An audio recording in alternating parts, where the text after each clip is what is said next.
I'm going to go ahead and get us started at this point. So Jan, how about we start an introduction from you? I know you are at the Success League as a principal consultant.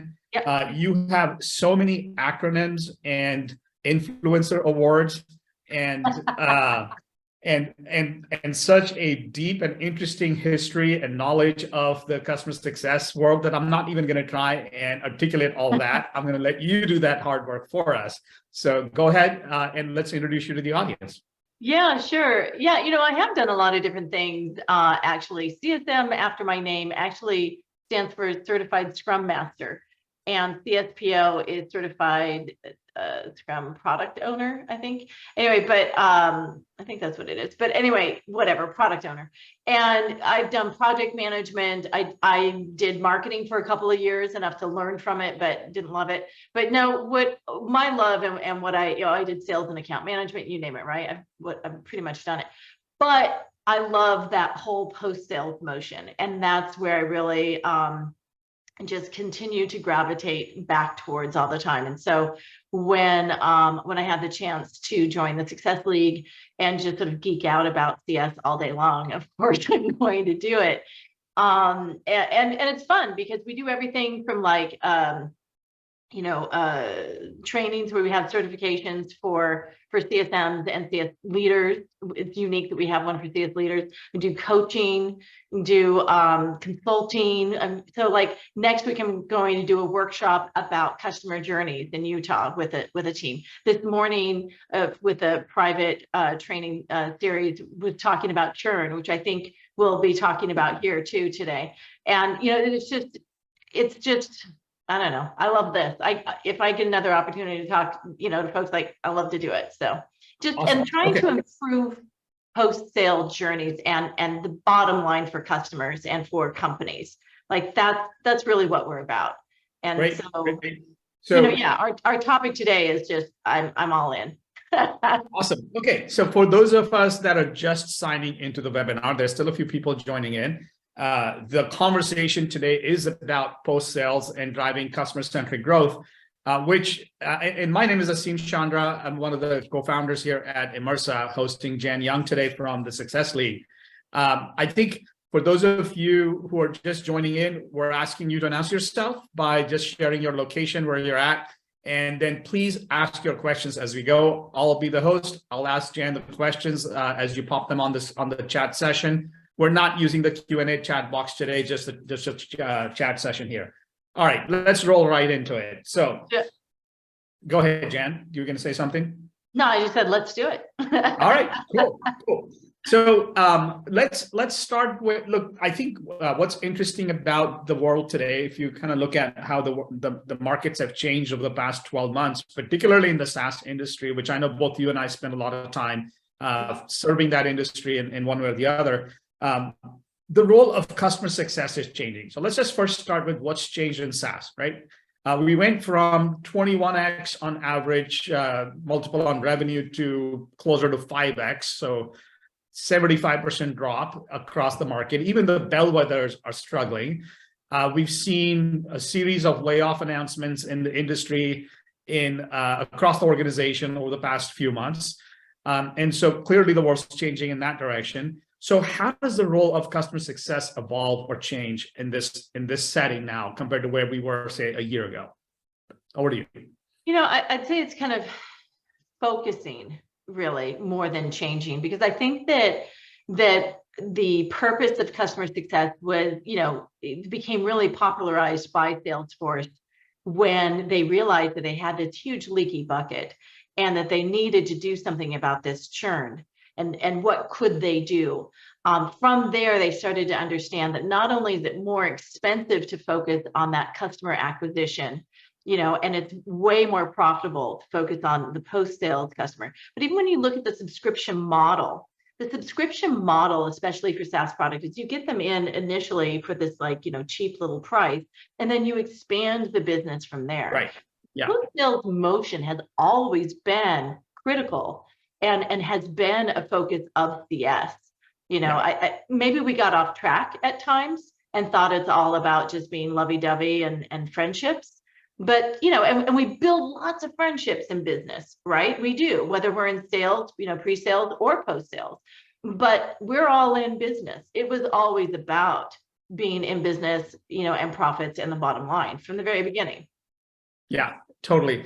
And so I heard two key points. One, I heard, you know, avoid the leaky bucket. That's an important part of what the CS team does. Second, I heard it on expansion, right? Yeah.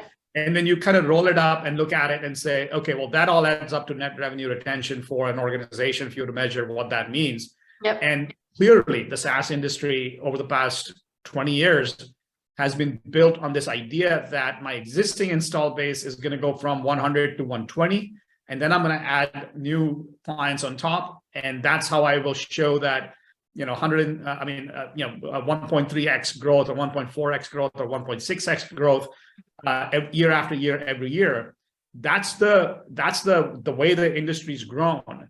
Now, what happens when that 1.2x that you bank on or 1.3x that you bank on from your install base suddenly drops to below 100, you know, or below a 1?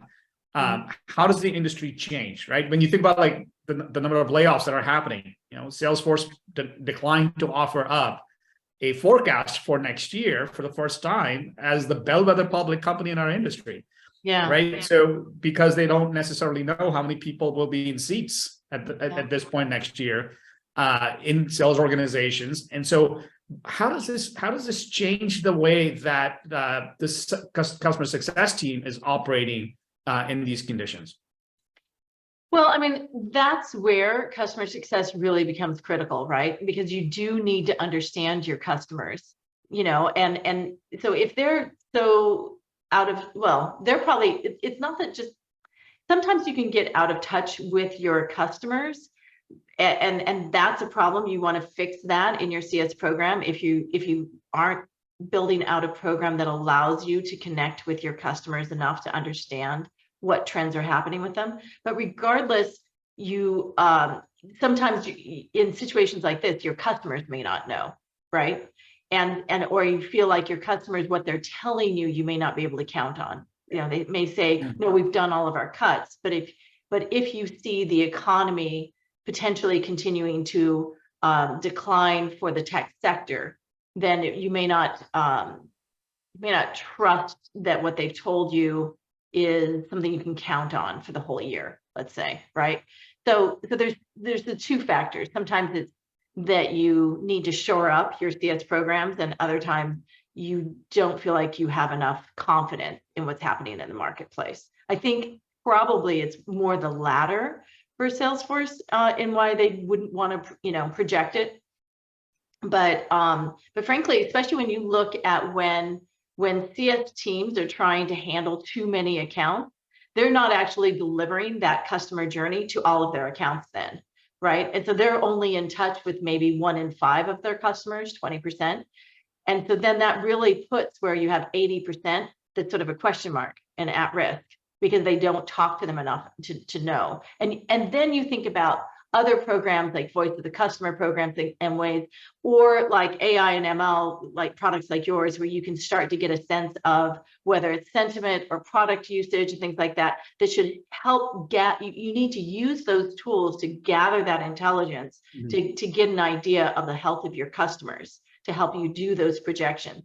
But that's the thing, CS and the whole post-sales motion is more complex than the pre-sales motion because you're having to deliver that value and you're having to understand you know, all the variety of touch points that you have with your customers in order to understand the health of those accounts, as well as just that's where you're, you know, delivering value means you have to have a smooth onboarding process that gets you, you know, the time to first value, you know, in a timely manner. Yeah. You have to work on adoption, which is change management. Like there's a number of different factors, customer education, things like that. It is just a more complex motion that has many more factors and inputs that you have to get working towards a North Star, you know, it in a way that's I mean, that's where the rubber meets the road. Yeah. Right? Great. So I know we have a few more people joining in and some interesting questions coming up. Oh, good. Lina's asking a question about, when customers, when CSMs are being tasked with serving customers, that the coverage ratio is like a 1 to 100, or something ridiculous like that. Yep. How do you operate? How do you scale in that environment? Love to hear your thoughts on that. Absolutely. And you see that a lot, especially when it's like mid-market or SMB customers, then they still have this high touch idea. You can't have a high touch idea. That's exactly it. You might be able to keep in touch with 20 of those 100. That means 80 of them you're not. So you cannot do it in a one-on-one manner, and you have to come up with other one-to-many approaches to reach out to them. That's where then the post-sales marketing motion, the customer marketing is critical, because you want to have ways of reaching out to them in segmented sort of campaigns that you need to then use tools like Immersa and others to understand how they're interacting with your product or not, that you might need to encourage them. Then that impacts what you're doing with your customer education or your marketing messages. You create webinars that are targeted to the particular groups, or office hours or something like that, where it's targeted to those groups and helping more than one person at a time. You want to highlight customers that are doing well to help others say, oh, I want to do something like that customer. I want to build that out and use the product in that way, so that they understand best practices. But you have to find one-to-many ways of doing that. If you have in-app guides, pop-ups and guides in your app, that's another way of engaging with people who are already there, getting them to use best practices. But you have to get really smart by not only understanding what behaviors you want to move them towards, but being able to analyze those groups that aren't doing those behaviors, and then find one-to-many ways to engage them and get them on board and using your product in the way that's going to deliver value to them and help them use the product in those best practices so they get the most out of it. It's very interesting what you said about how you use data, or how you use repeatable processes, and the fact that in this industry in particular, and I see a comment here from Gary Hoffman, says, CS is more complex because it goes on indefinitely, right? So until a client actually leaves, even after they leave, you're still trying to engage them and get them to re-engage. Whereas with sales, there's a definitive end point. You close a contract, you bring them in, you're done. There's a funnel. There's well-defined stages in sales. In most sales organizations that have maturity, there's well-defined stages. So kind of talk a little bit about the maturity of customer success as a function. Do you feel like CS has achieved the same level of maturity, and the kind of tools, for example, in MarTech, there's hundreds of tools, quite literally, or thousands even. And then similarly in sales organizations that, people use a variety of different tools. What's your take on customer success and the maturity of the function as a whole? Where does it stand today? Well, so I mentioned a couple of different things. One is a reference to Mark Costaglo, who I was speaking to recently. He's over doing sales at Catalyst, and the other sort of like a Hollywood marketing, which I did. I've worked at Paramount in marketing before. So that's why I moved to LA, which is why I also got out of that job and went back over to tech. But so Mark Costaglo, he was saying he'd done some research, and that basically we've been doing this sales motion for the last 200 years. But if you take a look at CS, it's been around maybe 20, 25 years, right? So first of all, there's this sales-led growth motion that it's ingrained in our brain. Anytime you do a motion 40, 50 times, then you start to get a pathway. The neuroscience, kind of teaches us you get a pathway. But if you do it for 200 years, it starts to get in your DNA, right? So especially too, you saw initially when people were scared from this economy, they were pulling back on CS, which is more complex and they don't understand. And they were retreating to that sales-led growth motion. Let's just try and get more customers into this leaky bucket. Like, okay, that's more expensive for you as well. And are those customers out there, as opposed to the more healthy but harder to understand post-sale motion, especially because we've only been working on that for the last 20, 25 years.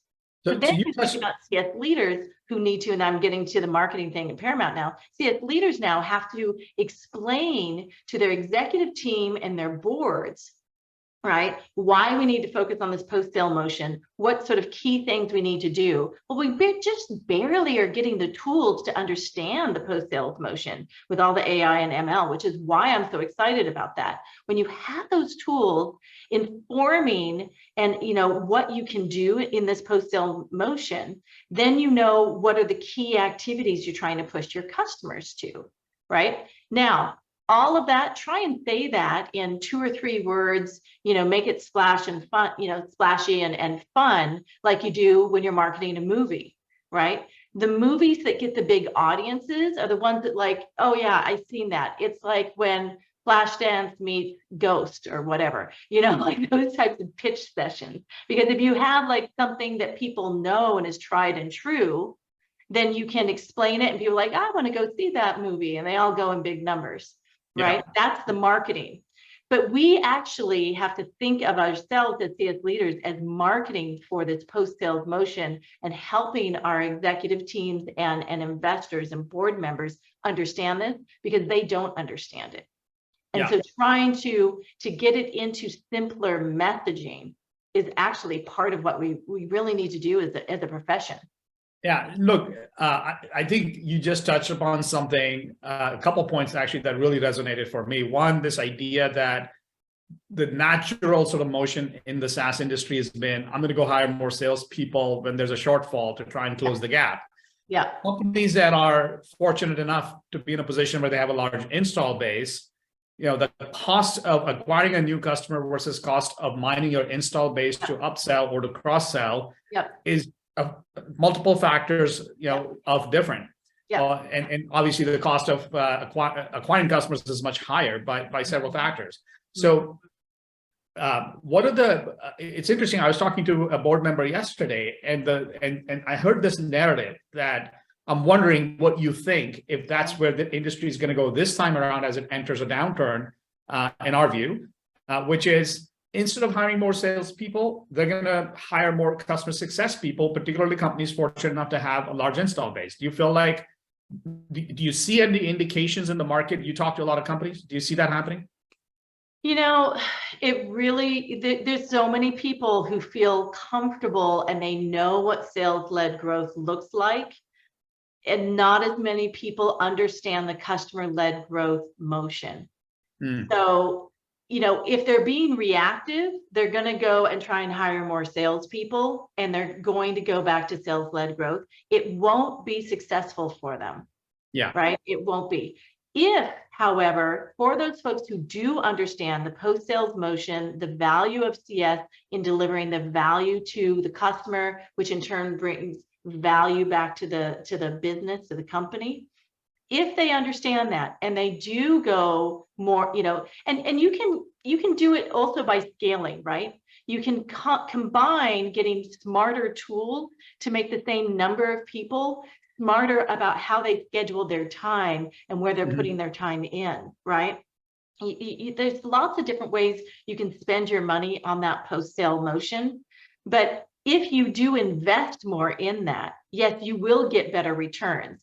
And what it could be is that when we come out of this downturn and the companies that invest more in the post-sales motion are more successful, then that may be how other companies start to say, well, wait, why were they more successful? Maybe I should start to do that. So we may see it continue to grow later.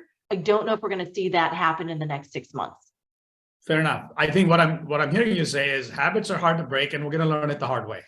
That's kind of... yeah. Which is, and I always have books around, right? This is just my classic. But one of my favorite books right now is Wired to Resist, Britt Andriana. And she's, bringing that whole sort of neuroscience to business. And that's what I think about. That's kind of why I think that sort of fight or flight, that there's a lot of people who are doing that flight motion. But I think for those of us who are in customer success, we're doing the fight motion. Yeah. We're actually proactively trying to do something. I think that we're going to win in the end, because I think if you retreat, into just sales, especially when the markets out there aren't really supporting that, that's where you're going to have your challenges, and your less successful companies. Yeah. I'm getting lots of cool questions and remarks in the chat session from the audience. So thank you for doing that. If you're enjoying this session, feel free to extend the invite to your colleagues and friends to join us. Now, I would like to pick up on the comment here from Patrick.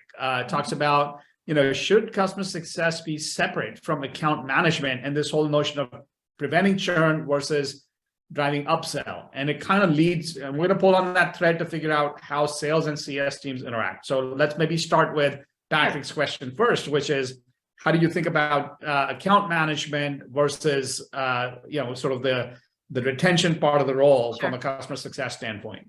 Well, I think when you get to anything in the post-sales motion, you need to think about it more in terms of projection as opposed to quota. And so oftentimes account management is placed over in the sales team, and they're thinking about it in terms of quotas. Whereas why I'm so excited about the AI and ML, products that are coming out is you can get smarter about your projection, right? And that's kind of the key to me, because then you know who to focus on, and it's all about introducing the right product at the right time for expansion.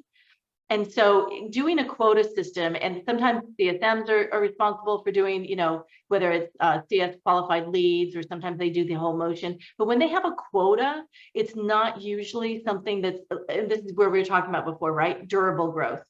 When you're doing a quota for expansion or renewal, it doesn't necessarily lead to durable growth, because you get a bunch of leads that are not very good leads. It's like, oh, I need to get 50 leads this week. Okay, hi, I'm going to mention that, my product to you. Do you want to hear about the product? Okay, great, check. You want to hear about the product? Send it over. Someone else is going to sell in that product to you. But they're not actually really interested. They just didn't say no.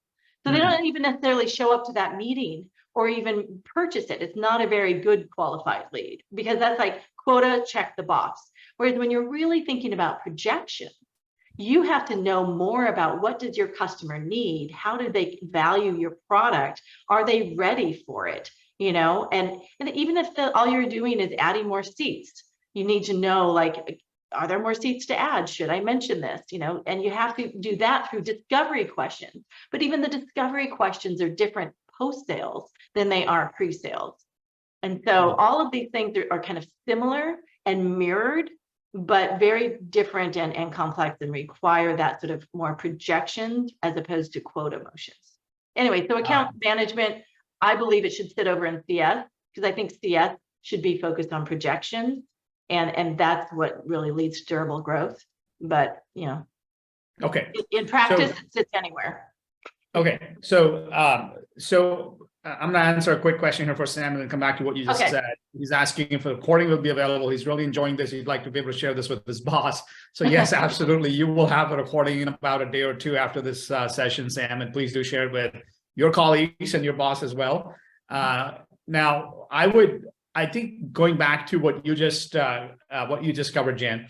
Sure. So I think there is obviously a distinction between selling and sort of retaining and growing, right? So they're very different functions in that regard. Yeah.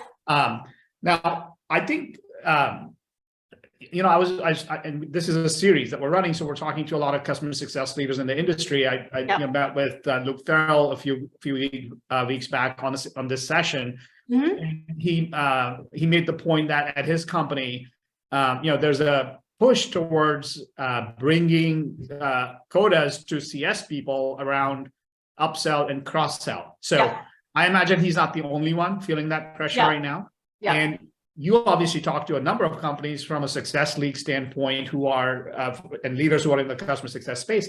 What's your take? Like, how would you advise a customer success leader who is now who's now feeling the pressure of delivering either an upsell number or a retention number or a cross-sell number, whatever it is, but it's starting to feel more like a quota as Yeah. opposed to the voice of the customer from Right. the outside into the organization. Those are two very distinct type of roles. So Right. when organizations are being switched over to point in that other direction, how do you advise them? So, and because many executives and boards understand sales-led growth, they understand quotas.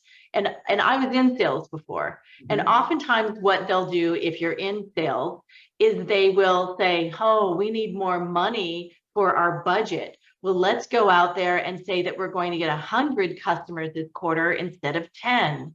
And now you need to go and get them, sales, you go to it. That doesn't necessarily mean that there are 100 customers to get. It just means they build a budget where they want 100 customers, right? Yeah, and so you really have to take a look, even if you're in sales, you still have to take a look at what's happening out in the marketplace and almost have sort of more of a projections, like what is the addressable marketplace? Can you get them in? Do you have the processes in place, to bring them in through marketing or through, whatever. All of the things we're very familiar with in that funnel. In the same way for post-sales, but even more so, you have to work off of projections. You can try and say, I want to meet, this quota of, 10 new leads and 10 new, sales, an expansion or something like that a week. But what is that based on? If it isn't actually based upon conversations that you've primed, customers that are ready, right? Then it's not going to be successful. You're not going to meet those numbers. And that is really then why you need to work more off of projections, because you also, you can't do renewal if it's not up for renewal, right? So even with renewals, you have to do projections. You have to know how many of your customers are up for renewal in a quarter, right? And then take a look at the health of those customers and say, okay, I think we're going to hit it at 90%, or oh, this might be at 85%. We want to hit 90. So you have those goals of where you want to hit, or maybe you want to hit 95 or whatever. But then what is your plan of action to get there? So it just takes more time to lead up and more factors to lead in. So you have to think about it in terms of what is going to have that impact to hit those projections. You can have some of those goals, but if they're not really based on reality, then it's just a number you put out there. Yeah, and so Jen, I agree with you. I think having goals that are based on reality is really important. In fact, just something I heard yesterday that may be worth repeating here for everyone. As expectations are being reset in the market, founders and CEOs and everybody else is sort of having to rethink what reality looks like. Yeah. And I heard this equation that says, happiness is a very simple equation. It equals to the difference between expectations and reality. And if your expectations are higher than reality, you're not going to be happy. And if your expectations are below where the reality is, you're going to be happy. So very simple math in that sense. But taking it back to the comment you made earlier about when you're feeling the pressure from your organization and from your leadership team to deliver against a number, help me understand a little bit about how does that change your relationship with sales? How do you partner better with your sales counterparts, with your VP of sales, CRO, et cetera, to create the right kind of partnership? And what advice do you offer to CS teams or the sales leaders in terms of how to engage with their counterparts to address this particular type of a working relationship? Well, before I answer the second question, I just want to comment about happiness, because I'm a little ambivalent about happiness. I think the value is what we should be trying to deliver. And I can't always impact my customers' happiness, right? But I can impact if they're getting value, right? Yeah. And that's really where I want to focus my attention is value. But in terms of then working with sales, there's a couple different ways. First of all, I've always worked in, with sales teams. When I've been in CS, I've worked with sales teams where it was a clear line where sales, was pre-sales and CS handled renewals and expansion. There are companies where the papering, at least, of renewals and or expansion goes to another team, sometimes within CS, sometimes over and back over to sales. So that becomes a different sort of dynamic. Even, however, if the CS team is responsible for the expansion and renewals themselves, there still needs to be a lot of coordination in that sales to CS handoff and the expectations set by sales with the customer so that they understand what they're getting into, and so that they and also so that they feel like when they poured out their heart and soul to the salesperson, that they were doing that as a representative of the company, and all of that is transferred over to the CS and onboarding teams so that they understand them too. You know, you want them to say in the end, oh, you really get me, right? Yeah. You know, and have that feeling, to have that confidence. And then that's a successful transfer, and then they can go off and be hunters.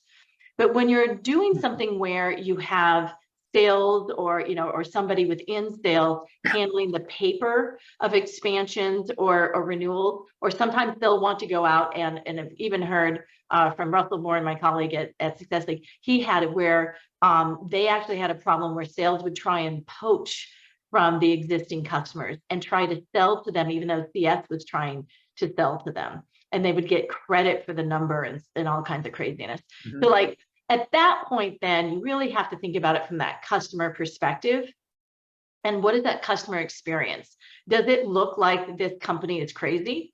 Does it look like left hand, right hand doesn't know what they're doing? Did they not talk? Because then what you have to do, if somebody over in sales or another team is handling the papering, you have to again do a handoff where they understand everything that's going into whatever that expansion or renewal is that's happening right now, the value that's going to be delivered through it. And so again, you're doing another handoff. Anytime it's more than one person involved, you need more handoffs, right? And they again need to feel like, you get me, you understand what we're trying to do here. Yeah. We have a great comment here from Cynthia talking about the fact that, the handoff between sales and customer success is crucial. But, how do you build internal relationships with marketing and product? Oh, yeah. Let's talk a little bit about that. What's your sense? Well, I think, especially for CS leaders, it's really important. They're also within the teams, you need to work about it, work closely together. But you want to think at that point, then, what do they need? What are they getting from the relationship? How are you all working together towards working with the customer as well? And sort of think about that sort of whole ecosystem. Oftentimes we just in our own busyness or whatever, we'll just think about what I need. I need this from product. I need this from marketing. And they'll do that as well. Marketing will think, I need someone for my webinar, or something like that. Product will say, quit giving me all these, feature requests. I've got my product roadmap. I don't want to hear from the customer, ironically. Right. But also, all those small, messages. So you think about it. What is going to be useful for all of them in meeting the needs of the customer?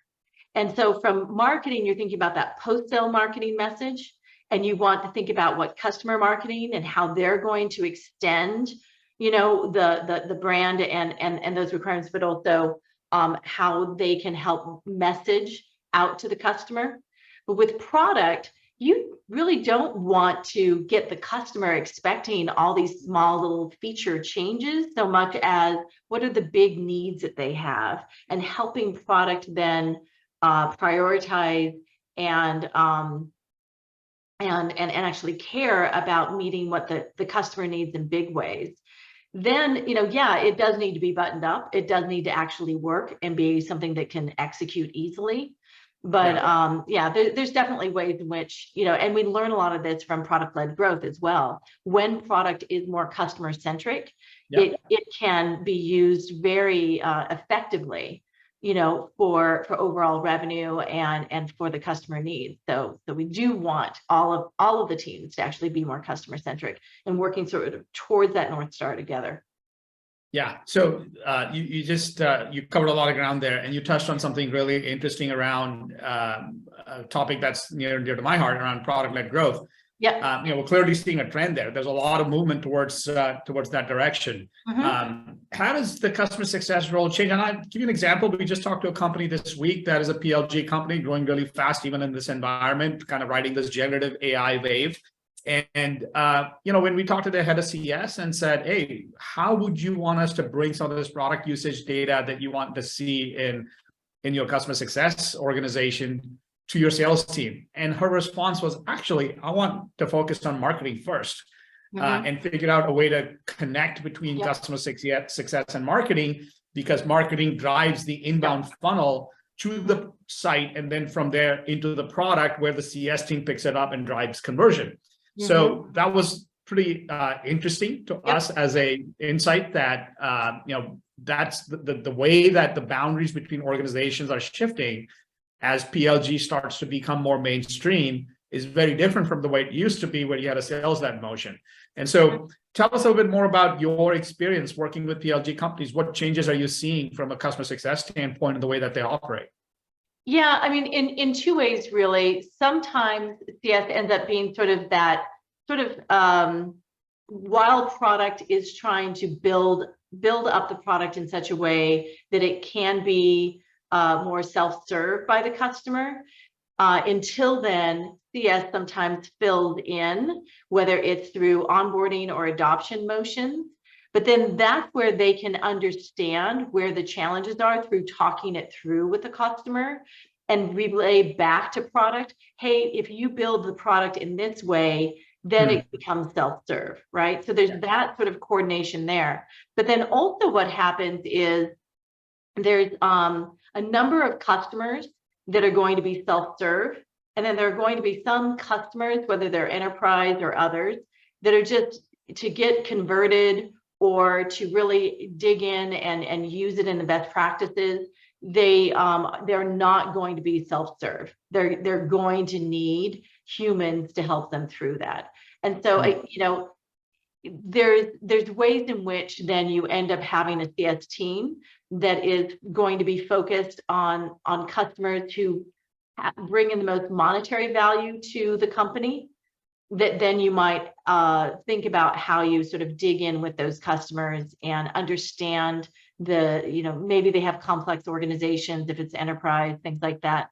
But then again, though, you still want to always optimize the product to be as clear and self-serve as possible.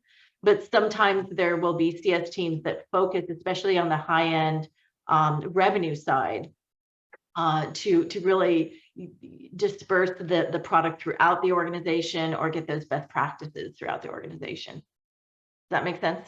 Yeah, it totally does. And I think this notion of customer assisted PLG is what I'm hearing in this conversation. In terms of, in this particular example, the customer success team is responsible for onboarding the client. And so, user comes in, signs up, and then needs assistance to get onboarded.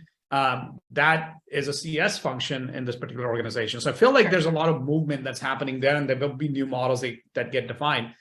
I want to go back to something. I just want to say, Asim, I do see that, but ideally you want to have as much of onboarding to be self-serve as well. Of course. Yeah. And I think it depends on, to some degree, the complexity of the product. Sure. Because not all products can be PLG. It's really just a subset. Yeah. So there's a couple more topics that I'd like to pick your brains on. So you mentioned the word durable growth, and I know Nick Mehta from Gainsight sort of kind of coined that, and has become an industry term. Help us understand, what does it really mean? What does durable growth mean? Well, I mean, obviously he's got sort of like these motions, that they've identified in terms of how they want to define durable growth, and there's ways in which you use scale and humans, and blah, blah, blah, and I certainly want to be supportive of that. I love everything they're doing with sort of that playbook and that approach. But in the end, to me, durable growth, the way I check to see if I've got durable growth in play in my organization is, what can I project my expansions and my renewals, and are they actually reliable? The worst is if you have a customer that you're saying, oh, this customer is green, and then they churn next week, right? And that means you don't have the processes and the data, the information about your customers set up in a way to really support durable growth. You need to understand if you have all the pieces of the puzzle in place to really where you can understand who you can upsell to that's going to keep that product. Because that's another thing too, right? It's not just expansion. You also have to take a look at who added a product, then never adopted it. So now they go and they drop that product. Yeah. Right? You need to have motions to support that so that if they add a product, then they go through and they adopt it, that they onboard it and adopt it. If they don't, then it's not only hard for you to ever get them to, try and repurchase that product, but then they will trust you less about other products of yours that they might otherwise expand to. Yeah. Right. Yeah. And so when you're looking at durable growth, you have to think about what you're doing to actually support that growth and keep it in place so it's going in that one direction. Yeah. So I think that's great definition of what it is. And now you touched on the role of data in this context. Maybe talk a little bit about that. What kind of data is becoming more relevant for customer success organizations, and what should they be thinking about in terms of where they invest next? So I think the data, in part, it depends on your customer base, how you're working with them, as well as your product, right? Because now usage data can be useful unless it's something like point of sale. Point of sale is the classic example that I always use, because point of sale has to be used all the way up to the point where you do the switch. So that doesn't help you, right? Mm-hmm. But so understand your product and your customer base first and what are key. Then understand in that customer journey, the post-sale customer journey, what are some of the key events or moments that you need them to achieve to be successful with your product. If you have a webinar product and people who, companies who sign on the dotted line, if they have a webinar in the first 30 days, then they're more likely to renew and expand. Know that about your customer base and your product. Know that then they're at risk as soon as they hit 90 days and they haven't done it, that they're yellow between the 30 and 90 days, that sort of thing, right? That's the type of data then that you need to know and to drive towards. The other stuff that I really like out there is also just all the ways in which we can gather sentiment. Usually we do it off of like the CSM. The last time I talked to somebody at that company, it was a great conversation. We talked about our vacations. I'm going to make them a green. Yeah, that's great. I love that customer. I always love talking to them. That does not mean they're green. They have a number of touch points throughout their company with touch points all over your company. And so you want to have tools that can take in all the emails, all the ticket messages and chats, all of the recordings and Zoom calls you're doing, and then take that and analyze it for keywords and things that are being brought up and sentiment. Because otherwise, what you're doing is you're trying to watch a bunch of gong calls, or you're trying to talk to everybody in the company. Well, what do you remember from that conversation 2 weeks ago? I don't know. What did you have for lunch 2 weeks ago? You don't remember, right? So these types of tools I'm really excited about, because they can definitely bring in that data that helps you learn and really attune to like, oh, wait a minute, we're good with everybody, but the buyer not on board, or this other key influencer unhappy today. Yeah. And then you know where to focus your time, what you're missing. And I think you don't have endless time. We got to know where to focus it. I absolutely love what you just said. I think both your points are spot on in terms of how do you leverage product usage data to figure out what's really going on in that account. To me, it speaks louder than words in terms of what they say versus what they do. Is that I call it the say do ratio. So people say something, but then what is it that they actually do tells you a lot more about what they're thinking rather than what they're actually telling you. Yeah. I think your second point, it just absolutely triggers a thought for me here that sentiment analysis was first introduced in the world of marketing tech, Mhm. Oh, almost yeah. a decade ago, more than a decade ago. Yeah. And it's surprising that we are, we talk to multiple customer success leaders every week across very sophisticated organizations. And the conversation is still in the context of account health scores, which are oftentimes subjective, sometimes Yep. data driven. Yep. But what you're really calling out is sentiment analysis could be a better approach to figuring out how an account feels about you, because there are so many different touch points over time. How is that changing? Mhm. And so Oh, looking for trends are those right important words too. could be Yeah. a lot more interesting than sort of this account health score, which oftentimes can be subjective and doesn't. And one of the most skeptical metrics that we see people sort of question, Yeah. even though everybody has one, it's like, I'm not sure I believe it. And I hear Oftentimes that you all the time. shouldn't. Yeah. Oftentimes you shouldn't. Yeah, and that's why I think you do need to have the say and the do sort of data to create that health score. What are they saying versus what are they doing? Yeah. You know, and some of these tools out there too, what's exciting is they can even suggest, like, hey, the people that churned, they didn't do this.